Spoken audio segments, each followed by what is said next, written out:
Good morning students. हम जो है वो 6th क्लास का भूगोल का जो है वो चैप्टर कर रहे थे। थर्ड क्या नाम था, नाम चैप्टर का पृथ्वी की गतियां। तो हमने कल जो है ये चैप्टर कहाँ तक किया था कि भी जो है पृथ्वी जो है वो अपने सूर्य के चारों ओर अपने कक्ष पर घूमती है, तो ये इसको जो है परिक्रमण गति कहलाती है। और ये है जो वो चक्कर कितने दिन में लगाती है, 365 दिन 6 घंटे में। तो अब आगे देखो क्या है, 4 वर्षों में प्रत्येक वर्ष के बचे हुए 6 घंटे मिलकर एक दिन यानी 24 घंटे के बराबर हो जाते हैं। ये कल बताया था बेटा कि जो 4 साल पूरे हो जाते हैं तो ये 6-6 घंटे मिलकर जो है वो पूरे एक दिन बना लेते हैं। इसके अतिरिक्त दिन को फरवरी महीने में जोड़ा जाता है, अर्थात जो ये अतिरिक्त दिन है, अर्थात जो ये बढ़ा हुआ दिन है, जो लीप वर्ष बताया था उसमें बेटा 366 दिन होते हैं, तो उसको जो हम किस में जोड़ देते हैं, फरवरी में। क्यों जोड़ देते हैं, क्योंकि फरवरी का जो हमारा महीना होता है वह वो जो वो 28 दिन का होता है, लेकिन जब लीप वर्ष आता है तो हम जो है वो इसको किस में जोड़ देते हैं, फरवरी में। इस प्रकार प्रत्येक चौथे वर्ष फरवरी माह में 28 दिन के बदले कितने दिन का हो जाएगा महीना फरवरी का, 29 दिन का। क्योंकि 4 साल में बेटा एक बार जो फरवरी हो कितने दिन की आती है, 29 दिन की। ऐसा वर्ष जिसमें 366 दिन होते हैं उसे लीप वर्ष कहा जाता है। तो ये क्वेश्चन है बेटा एक एक्स्ट्रा यहाँ, लीप वर्ष किसे कहते हैं, अर्थात वह वर्ष जिसमें जो वो 366 दिन होते हैं उसको हम लीप वर्ष कहते हैं। तो अब देखो जो हमारा जो 2020 है ये कैसा है, ये लीप वर्ष है। कैसा है ये, लीप वर्ष। इसकी मेन पहचान क्या है बेटा, लीप वर्ष की कैसे निकालोगे कि जो हमारे 366 दिन हैं, ये तो एक तो मेन पहचान ये होगी कि भी जो वो 366 दिन है इसमें साल में। लेकिन वो भी पता कैसे लगाओगे, क्योंकि जो वो 4 से डिवाइड करके देख लो। जैसे अब 2020 लग रहा है, 2020 को 4 से डिवाइड कर दो, अगर पूरा पूरा भाग होता है तो लीप वर्ष और शेष बचता है तो हमारा जो है वो नॉर्मल। तो जैसे आप देखो 2020 है, ये हम इस 20 को जो 2020 को डिवाइड करेंगे 4 से, पूरा पूरा जो है वो भाग हो जाता है, तो ये हो गया हमारा लीप वर्ष। अब इसके बाद अगला कौन आएगा 4 साल बाद, देखो तो कौन सा आ जाएगा, 2024। तो फिर वो ये कहता है कि भाई जो है वो चित्र 3.3 से स्पष्ट है। कौन सा है, चित्र 3.3, ये है बेटा चित्र 3.3। तो ये कहता है कि उससे है कि जो पृथ्वी है हमारी वो दीर्घ वृत्ताकार पथ पर सूर्य के चारों ओर चक्कर लगाती है। तो देखो इस में देखो क्या है, ये है हमारा सूर्य। क्या है ये, हमारा सूर्य। तो हमारी जो पृथ्वी है, हमारी जो पृथ्वी है वो जो है वो इसके चारों ओर चक्कर लगाती है इस तरह से। तो एक तरफ जो वो उत्तरी गोलार्ध होता है, एक तरफ दक्षिणी गोलार्ध होता है। जब जो ये उत्तरी गोलार्ध में जाएगी तो क्या हो जाएगी, जिस तरफ एक मान लो उत्तरी गोलार्ध में शीत ऋतु है तो दक्षिणी गोलार्ध में कौन सी हो जाएगी, ग्रीष्म। और जब ग्रीष्म ऋतु में जो है वो ग्रीष्म दक्षिणी गोलार्ध में शीत हो जाएगी तो उत्तरी गोलार्ध में क्या आ जाएगी, हमारी ग्रीष्म ऋतु। तो ये था हमारा जो वो चित्र जो हो 3.3। अब वो ये कहता है कि भी ध्यान दीजिए कि पृथ्वी पूरे कक्ष में एक ही दिशा में झुकी हुई है। तो तुम देखते हो कि जो हमारी पृथ्वी है जब अपने कक्ष पर चक्कर लगाती है तो वो एक दिशा की तरफ जो है वो झुकी हुई है। वह दिशा कौन सी होती है, उत्तरी ध्रुव। क्योंकि जो है वो तुमने साइंस में भी पढ़ा होगा, जो मैग्नेट है अर्थात उत्तरी ध्रुव जो हो उसमें थोड़ा बेटा जो हो चुंबकीय प्रेशर होता है अपनी तरफ खींचने का। तो वह यह कहता है सामान्यतः एक वर्ष को गर्मी सर्दी वसंत और शरद ऋतुओं में जो हो बांटा जाता है। जो हमारा एक साल है इसमें जो हो बेटे हम जो ऋतुओं में बांटते हैं, गर्मी सर्दी वसंत और शरद। ऋतुओं में परिवर्तन सूर्य के चारों ओर पृथ्वी की स्थिति परिवर्तन के कारण होता है। अर्थात जो ऋतु है इनमें परिवर्तन कब होता है, जब हमारी पृथ्वी सूर्य में चक्कर लगाती है, सूर्य के चक्कर लगाती है, तो इसमें जो है वो ऋतु परिवर्तन होता है। कैसे, जो वो ये कहता है कि भाई आप जो वो चित्र 3.3 में आप देखेंगे कि 21 जून को उत्तरी गोलार्ध सूर्य की तरफ झुका है।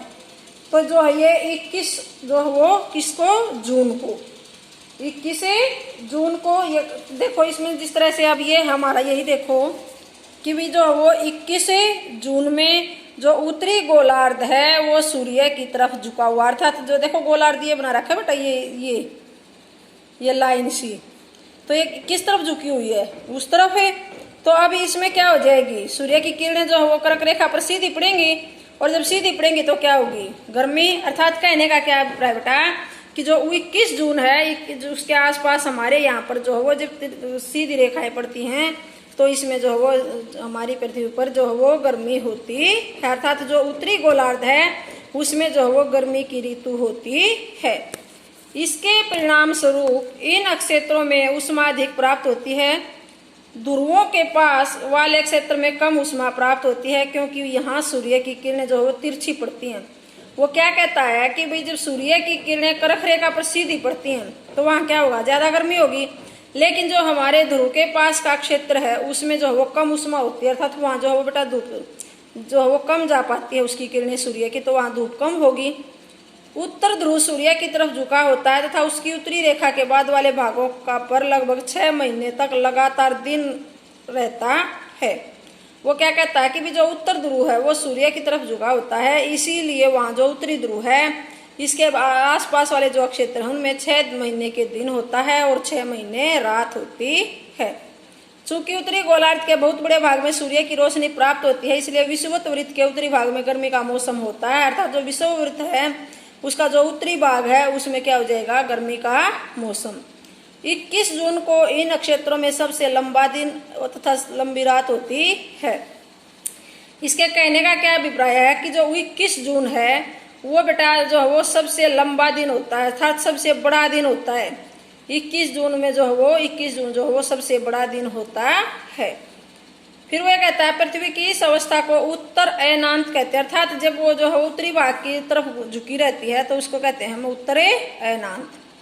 अगला है 22 दिसंबर को दक्षिण ध्रुव के सूर्य की ओर झुके होने के कारण मकर रेखा पर सूर्य की किरणें सीधी पड़ती हैं। फिर वो कहता है कि जो 22 दिसंबर है वो जो है वो दक्षिण की तरफ, जो दक्षिणी ध्रुव है वो सूर्य की तरफ झुका हुआ होता है, इसलिए वो मकर रेखा पर सीधी अपनी वो डालता है।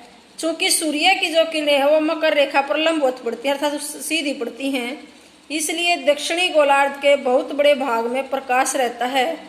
इसलिए दक्षिणी गोलार्ध में लंबे दिन तथा छोटी रातें वाली ग्रीष्म ऋतु होती है। अर्थात हमारी जो है बेटा जैसे अब है, अब देखते हैं कि हमारी जो है वो दिन काफी बड़ा होता है, क्योंकि सुबह 6 बजे के आसपास जो वो सूर्य निकल आता है और शाम को लगभग 7 सवा 7 बजे तक रहता है, और रात हमारी जो है वो छोटी होती है।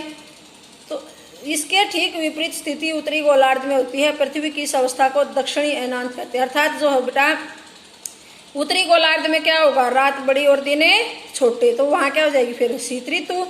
क्या आप जानते हैं कि ऑस्ट्रेलिया में ग्रीष्म ऋतु में क्रिसमस का पर्व मनाया जाता है। आप देखो, अब समझोगे इसको अच्छे से कि भाई जो ऑस्ट्रेलिया है वहाँ जो हम कब मनाते हैं क्रिसमस का पर्व, सभी को पता है 25 दिसंबर को मनाते हैं ना।